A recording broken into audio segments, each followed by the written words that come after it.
ನಮಸ್ತೆ friends, welcome to taste and tell. ಇದು ಮಂಗಳವಾರ ಮಧ್ಯಾಹ್ನ ನಾನು ಸಾಂಬಾರು ಬಂದು ಅವರೆಕಾಯಿ ತಂದಿದ್ದೆ. ಎಳೆಕಾಯಿ ಚೆನ್ನಾಗಿತ್ತು. ಸರಿ, ಅದನ್ನು ಹುಳಿ ಸಾಂಬಾರು ಮಾಡೋಣ ಅಂತ ಸ್ವಲ್ಪ ಎಷ್ಟು ಬೇಕೋ ಅಷ್ಟು ಬೆಳೆಸ್ಕೊಂಡು ನಾನು ಹುಳಿ ಸಾಂಬಾರಿಗೆ ರೆಡಿ ಮಾಡಿಕೊಂಡೆ. ಇದಕ್ಕೆ ಟೊಮೆಟೊ, ಬದನೆಕಾಯಿ, ಆಲೂಗಡ್ಡೆ ಹಾಕ್ಕೊಂಡಿದ್ದೀನಿ. ತೆಂಗಿನಕಾಯಿ, ಕೊತ್ತಂಬರಿ ಸೊಪ್ಪು, ಸಾಂಬಾರು ಪುಡಿ 1.5 ಸ್ಪೂನ್ ಹಾಕ್ಕೊಂಡೆ. ಬೇಯಿಸಿರೋ ಬೇಳೆ ಎಲ್ಲ ಹಾಕ್ಕೊಂಡಿದ್ದೀನಿ. ಮತ್ತು ಒಂದು ಈರುಳ್ಳಿ ಚೆನ್ನಾಗಿ ಹುರಿದ್ಬಿಟ್ಟು ಹಾಕ್ಕೊಂಡಿದ್ದೀನಿ.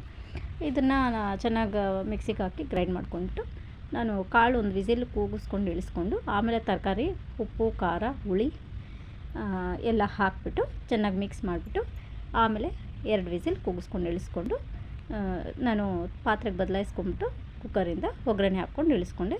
ಸಾಂಬಾರು ಅವರೆಕಾಳು, ಹಸಿ ಅವರೆಕಾಳು ಹುಳಿ ಸಾಂಬಾರು ರೆಡಿ ಆಯಿತು. ಬಿಸಿ ಮುದ್ದೆ, ರೈಸು ಮಾಡಿದ್ದೀನಿ. ಹಾಗಲಕಾಯಿ ಪಲ್ಯ ಮಾಡಿದೆ, ಗಟ್ಟಿ ಮೊಸರು. ಇದು friends sambar. Thank you friends. See you in the next vlog.